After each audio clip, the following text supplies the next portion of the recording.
Na po mga kailaw, naikabit na po natin. Testingin natin kung ilan na yung output niyan. Dumating na rin ang order kong battery.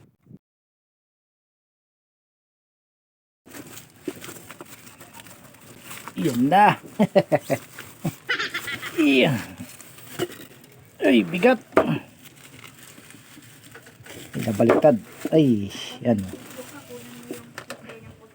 Buksan na natin.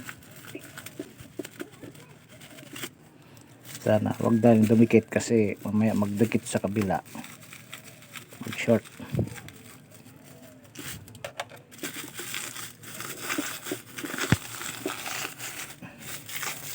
Aray. In-order ko po ito sa Shopee, 950 ang price. Ayun o. Ito ang positive, ito ang negative. 12 volts, 16 amperes. Tama naman po ang dumating sa akin. Huwag matibay. Ito yung laman niyan, ito yung battery niyan. Dito sa gilid. Ito kailangan ko po muna siyang testerin para sigurado ang voltahe kung okay ang output. Kung mayroon po kayong ganitong klaseng e-bike, apat po kasi ang battery niyan. Ang ginawa ko po, tinester ko po yung isa-isa. Kailangan 12 volts mahigit ang labas dun sa mo, saka hindi gagalaw ang niya, yung mga digital niya na sa voltahe. Yung isa kasi nasa na lang 11 mahigit na lang. Umabot pa siya ng 12 volts pero talagang mabilis nang bumaba. Kasi yung iba sabi papalitan na po ng 4 na battery. Sa akin, tinisting ko, isa lang po ang kailangan palitan ng battery. Kaya naka-less po tayo. Kasi ito pong mga kailaw, halos pangarap ko lang po yan. May nagbigay lang pong nagmagandang loob po sa akin. Testing po natin kung sure na okay. Ilagay po natin sa DC. Nakalagay po siya sa DC. Ayan, DC. Testing po natin. Positive, negative. Positive, negative. Ayan, tingnan natin. 12.33. Okay po siya. Hindi gumagalaw ang 33. Wala po siyang nagagalaw na number. Kaya good na goods po yan. Ay, kapit na po natin. Ito po pagtanggal niyan, ito sa akin. Dito may susian po yan siya dito. Baka sana yung upuan. Tapos ito na, hugutin mo yung saksakan. Ito, improvise ko na lang yan. Ikabit ko na yan siya dyan. Tapos hugutin mo yung battery. Uy, ay. Ayan. Medyo mabigat. Ayan yung battery niyan. 4 po ang laman yan.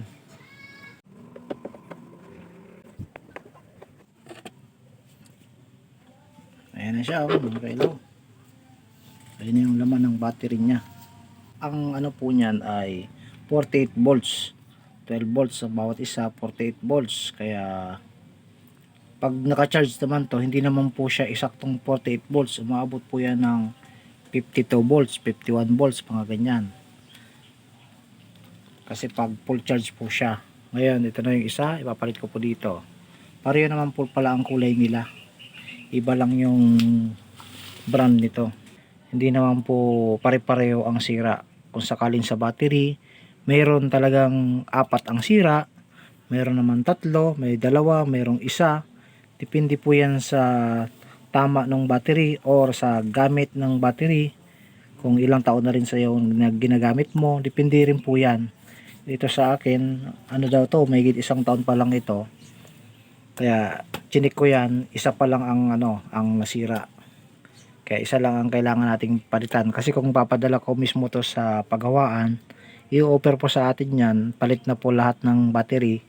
Saka ang charge po niyan, medyo sasabihin ka na lang na medyo may discount. Pero totoosin, okay pa ang 3 niya. Yan. Pero kung hindi nyo po kabisado, pwede nyo naman pong padala na mismo sa company o kaya sa binilihan nyo para makasigurado rin po kayo. Para sure na rin na matesting nila yung ibang unit. Kasi ito nalubog din po ito sa baha eh.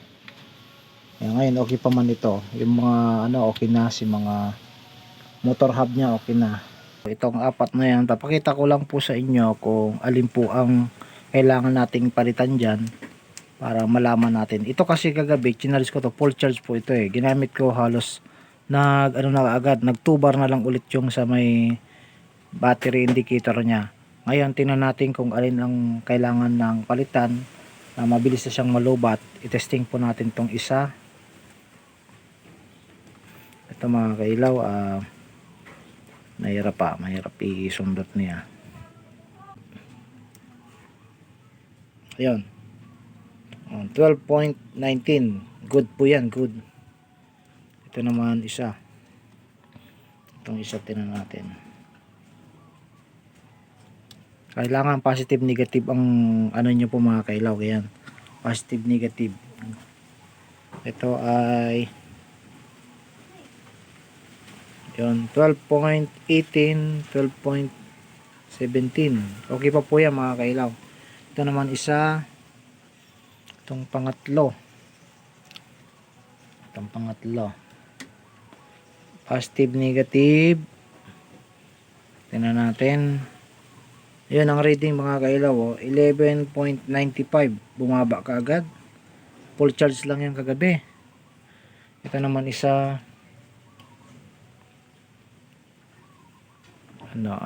positive negative 12.21. Yun, okay pa ito mga kailaw. Ngayon, pag tinisting po natin lahat kung anong reading, testing natin ang kung ilan lahat ang reading, positive negative, kasi pag naka-series yan sila, yan, tingnan natin, ano na lang siya, 48 volts 48.7. Kagabi ano yan, 51. Ang bilis malubat. Ayan, palitan natin, ilagay natin yung isa na po mga kailaw, naikabit na po natin. Testingin natin kung ilan na yung output nyan. 49 volts na. Yeah, 49 volts, hindi pa siya full charge, pero kapag naka full charge po yan, umaabot po yan ng mga 52 volts or 51 volts. Yun, naikabit na. Testing lang po natin, tapos mamaya i-full charge ko po para mas maganda ang takbo niya. Testing natin, testing. Yun, apat na yung total natin.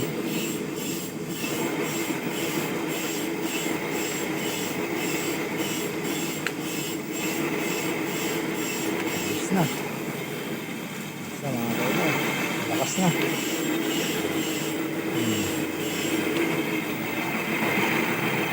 Okay. Balik na siya sa dati. Kasi dati full charge siya. Kapag ino-on ko yan, nawawala agad yung pang-apat. Tapos mga ilang oras lang, itong dalawa wala ng ilaw. Dalawa na lang ulit. Hanggang sa umihilo yung tatlo, pag pinapagana mo, nawawala na naman yung dalawa. Isa na lang umiilaw. Battery pala ang problema nun, yung isang piraso.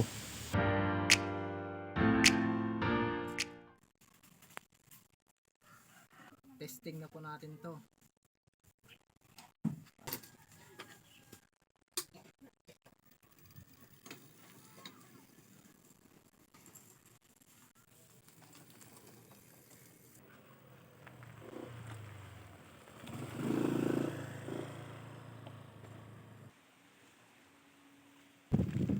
Yan po mga kailaw, tuloy-tuloy naman yung takbo ng e-bike po natin.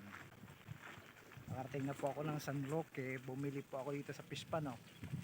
Bumili po ako ng hito. Dito po ang bilihan sa amin. 135 po ang isang kilo dito. Okay pa naman ang indicator nya. Kaya kahit malayo, hindi na po siya basta-basta nalulubat.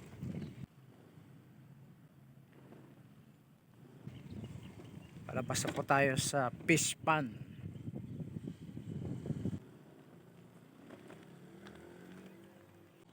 Yun, palabas na ako ng highway na po ito. Bilaan po yan. Yun, tapos yan yung daanan nila. A few moments later.